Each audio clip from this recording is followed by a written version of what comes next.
Ito na lang ito na lang PNP natin na putang ina sobrang sinungaling. Pulis na lang Pulis na lang, napakasimple ng trabaho ng pulis to serve and protect. Kaliwat kanan yung mga nakikita natin pang-aabuso ng pulis ngayon. Kaya sa social media, meron na namang lumabas na video tayo nakita na pulis may binubugbog sa presinto. Putang ina, hindi ko talaga maintindihan kung bakit ganyan na nangyari sa bayang Pilipinas. So eto, si Sal Panelo, susupalpalin na naman itong mga, sabi ko, napapaligiran talaga si Bongbong Marcos kasi ng mga epal na tao eh. Ito, katulad sinasabi ko, itong si Jean Fajardo. Hindi na to spokesperson ng PNP Ito si Jean Fajardo, supposedly, regional director na po ng isang region dito sa Bulacan, kung ano man region na nakasakop sa Bulacan. Siya na ang RD dyan. Tutukan mo yung region mo, hindi yung, panay pa ang presscon preskon mo. Di ko talaga magets tong super sinungaling na taon na to kung saan kumukuha ng kapal ng mukha ito. Hagupitin mo nga, Sal Panelo. Pumalag sa inilabas na datos ng Philippine National Police kaugnay sa bilang ng mga nakiisa sa Global Birthday Tribute para kay dating Pangulong Rodrigo Duterte. Sabi kasi ng PNP, nasa 60,000 lang daw ang dumalo sa buong bansa. Bagay na sinupalpal ng dating opisyal ng Duterte administration dahil kitang-kita naman na higit na mas marami ang nakiisa sa ika-80 karawan ng dating Pangulo. Si Paul Montibon sa report. Mahigit 200 lugar sa buong bansa ang nakiisa sa pagdiriwang ng So, totoo pala na mahigit 200 lugar.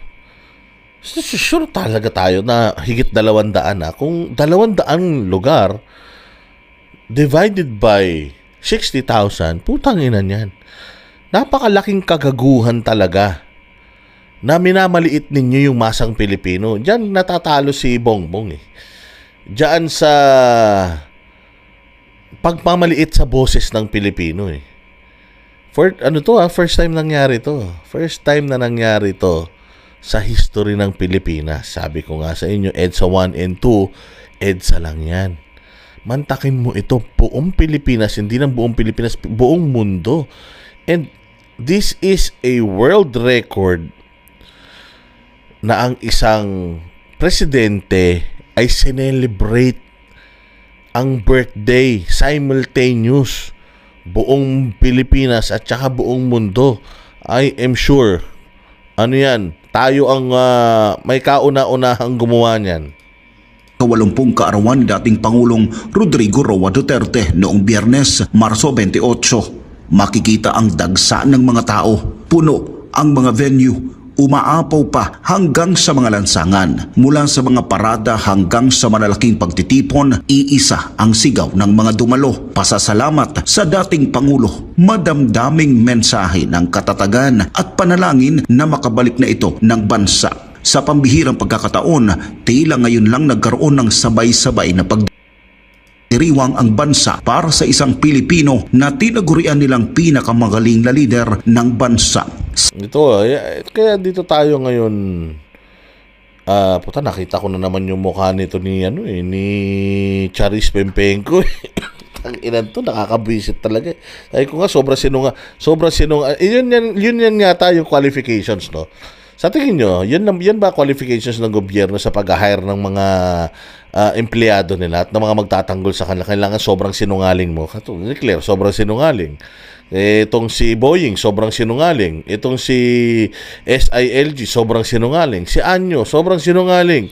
Si Teodoro, nuknukan ng sinungaling. Itong putragis na to, itong buwisit na to, itong putang ina to si Bakekang, napakasinungaling din, tingnan nyo. Sabi ng PNP, may natanggap daw silang report na nagsasabing 60,000 na katao lamang daw ang dumalo sa nationwide global tribute para kay Tatay Digong. Kinumpirma mismo ito ni Police Regional Office 3 Director at concurrent spokesperson Police Brigadier General Jean Fajardo. Sa Davao pa lang na balwarte ng mga Duterte, nasa mahigit 300,000 katao na ang dumalo sa birthday rally ng dating Pangulo. Halos 50,000 naman ang pinagsama-samang bilang sa Central Visayas, habang libo-libo rin ang nagtipon-tipon mula naman sa iba't ibang bahagi ng Luzon. Ayon sa PNP, naging mapayapa naman ang mga pagtitipon at walang naitalang untoward incident hanggang sa pagtatapos ng araw. Hindi naman pinalampas ni dating Presidential Legal Counsel Attorney Salvador Panelo ang maling datos na inilabas ng PNP. Sabi niya, posibleng nagkamali lang daw si Fajardo ng basa. Sa halip na 60,000, dapat ay 60 milyong katao ang sinabi nitong dumalo sa global rally para sa dating Pangulo.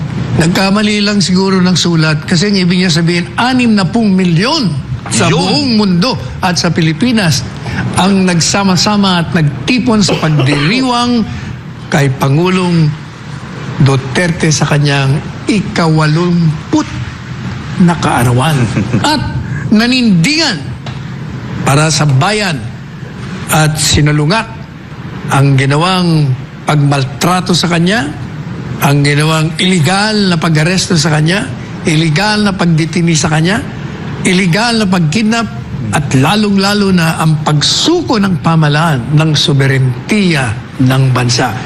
Hindi 60,000 no ang ibig niya sabihin, nagkamali lang. 60 million no ang gusto niya sabihin. Giit ni Panelo, natatangi ang pangyayaring ito para kay Ayan, no? Kita nyo naman. Nandiyan dyan pa ako. Ayan, no? Naglalait pa kami ng candle dito sa Thailand, no? Sa may, ano. Sabi ko nga sa inyo, dito nga lang sa Thailand, dalawang araw pa ginanap. Isang 29, isang 28, isang 29. Lumindol pa. Sabi ko nga, ibang klase talaga ang mga Pilipino. Ang pagmamahal ng mga Pilipino kay Pangulong Duterte, walang lindol, walang bagyong mahahapigil. Kailangan mag-organize. At sabi ko nga sa inyo, walang pera itong mga Duterte. Kahit sangkusing, kahit 1 piso, walang inilabas etong mga Duterte para party ng ganito, magtipon-tipon ng ganito. Wala. For the first time in the history ng Pilipinas na walang perang galing sa mga organizer na kontrolado ng mga Duterte ang nag-spend ng kanilang pera. Of course, may mga mag-organize yan. Tipon-tipon na yan. May mga community na nag-ambag-ambag ng kanilang mga resources para mag-push through lang ito. At alam mo, ganito lang ang ginawa namin sa social media. Nanawagan lang kami sa mga kababayan natin na mga kababayan, let us paint the world green on PRRD's birthday. Let us break some records. Let us make a new record and let us show the world that we love PRRD, that he is not the monster that this government and media and communists portray him to be. Ganun lang ginawa natin. And then, lahat na ng Pilipino sa buong mundo, even sa Antarctica, lumabas sila at nagtulong-tulong sila, tag-usap sila, bumuo sila siguro ng mga GC kung ano man. Para kasi katulad dito yung dito lang sa Thailand, ang inorganize talaga namin, etong unang araw, lumindol. So, hindi lahat nakarating. Alam nyo ba, na yung mga Pilipino dito, mga professionals, gumawa ulit sila ng panibagong kinabukasan na venue na biglaan. Pucha yan, at inimbita kami na umattend doon. Ganun katindi itong mga ito. The resiliency of the Filipinos at yung pagkakaisa ng mga Pilipino spending their own money to show the world na mahal natin si Pangulong Duterte. I am sure Bongbong Marcos, nobody, even dyan sa probinsya mo, will donate their money para lang ipagtanggol ka. Wala. Hindi mo makukuha yan. Ito ang tingnan mong maigi, Bongbong Marcos. You have the potential to be like this. Kayang-kaya mo naman sana. Simple lang ang pagiging presidente sa'yo dahil inayos na ni Pangulong Duterte, kumbaga masukal ang Pilipinas. Nilinis niya na yung Pilipinas eh. Yung dadaanan nalinis niya na. Yung mga masukal na mga talahib naputol niya na. Kaya lang kulang yung time niya. Itutuloy mo na lang eh. Ang simple na lang. What is your blueprint? Malakas ka pa naman. Kesa kunin ko si Enrile na wala nang silbing tao, ikaw na lang yung kukunin ko. O how can I deal with China? How can I deal with the US? How can I solve this? How can I solve that? Anong ginawa mo? Di ba? Sana ganun na lang ginawa mo. Napakadali lang sana maging presidente. And kung tinuloy mo lang yung ginawa ni Pangulong Duterte, kasi tanggalin na natin yung addict, yung gumagamit. Kung hindi ka na gumagamit ngayon kung huminto ka na gumamit, okay. Pero kung anak ng tokwa, presidente ka na, hanggang ngayon, gumagamit ka pa rin, ibang class, iba na talaga yun. Pero tanggalin natin yung addict ka. Di umano. Ang dali na lang nun, susundan mo na lang yung ginawa ni Pangulong Duterte. After mo ng 2028, kahit sinong ikampanya mo, bongbong mananalo. Oo, kasi si Inday Sara wala namang planong tumakbong presidente yan eh. Sana kung inayos mo na lang yung yung Pilipinas, kahit patakbuhin mo yung anak mo si Sandro, mananalo yun. Why? Kasi nga makikita ng tao na kayo, concern kayo sa Pilipino. Hindi, kaupo nyo, rumatrat kagad kayo ng discarding alanganin eh. 'Di ba? May potential ka sanang maging ganito eh. 31 million yung bumoto sa iyo, pinakamaraming boto sa history ng presidential election sa Pilipinas. Mas maraming alam boto si VP Inday. Pero kayang-kaya mo naman sanang ma-achieve to eh. Mas maganda, alam mo yung aside from the power. Kasi ang power mawawala yan sa iyo eh. But the respect of the people, never yan mawawala sa iyo. It will be forever na dala-dala mo. Tao ang mag-aangat sa'yo, hindi yung sarili mo, hindi media, hindi PCO, hindi mga makakaliwa, hindi yung mga vlogger mo. Mismong mga Pilipino, katulad nitong ginagawa kay Pangulong Duterte. Di ba? Ang sarap, bongbong, sa totoo lang, nung meron kang kapangyarihan and at the same time, meron ganito karaming sumusuporta sa'yo. Nakakalungkot na, okay, ang ganda-ganda nga ng estado mo sa buhay, ikaw ang presidente, pero pagdating naman ng huli, mag-isa ka lang. Bakit? Tangina, surang-sura sa'yo tao. Ngayon pa lang gusto na ng tao, mawala ka na dyan. Samantala si Pangulong Duterte, pababa na lang, pinipilit pa nila, extend. Diba?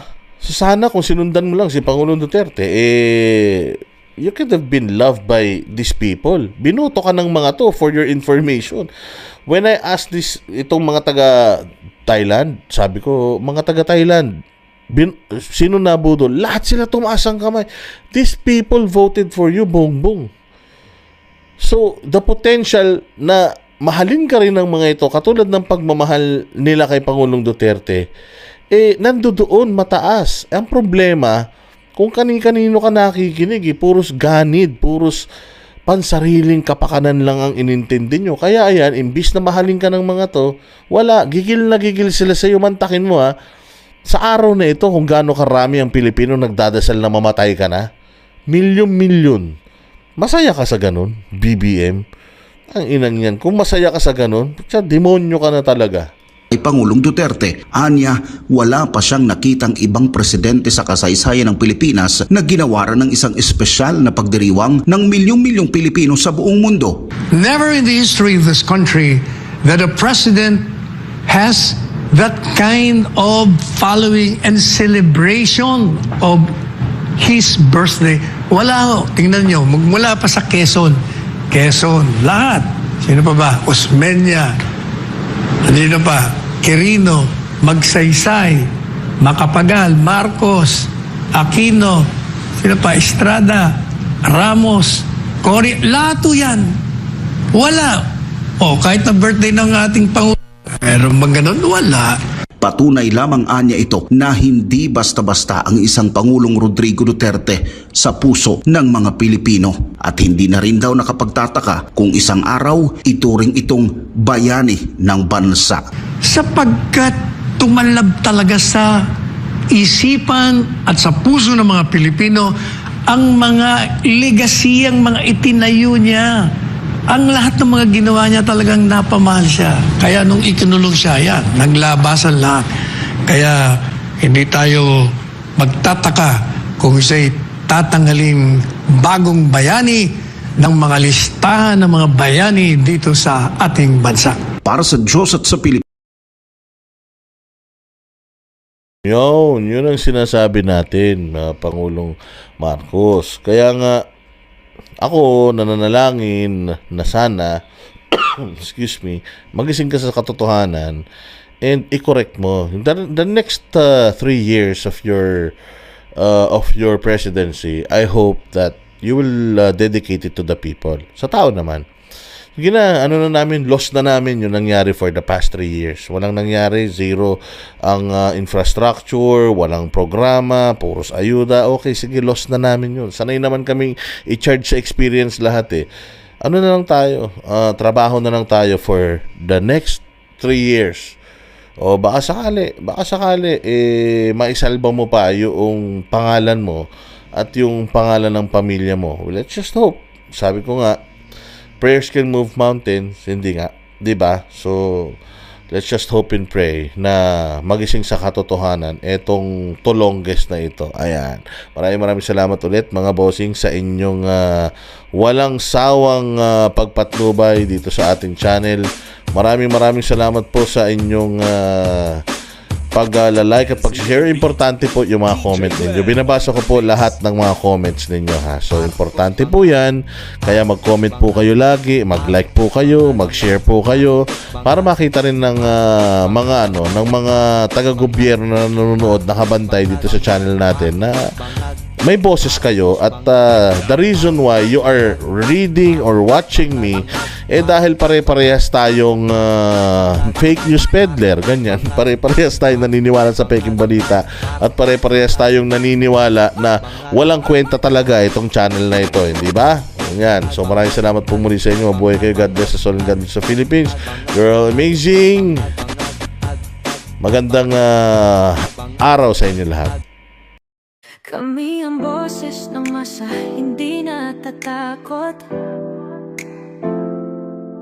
Katotohanan lang, di kami nalulunod.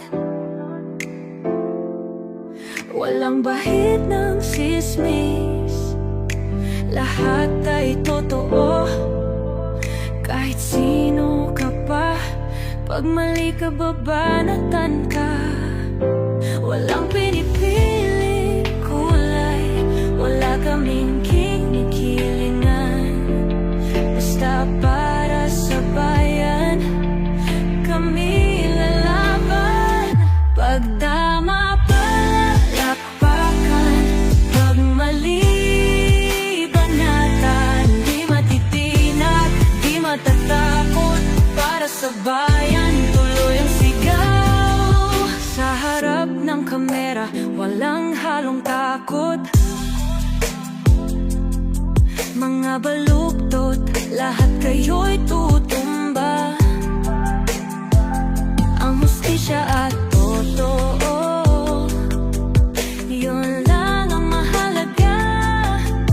Kahit sinong harang, di kami matitinag. Walang pinipiling kulay, wala kaming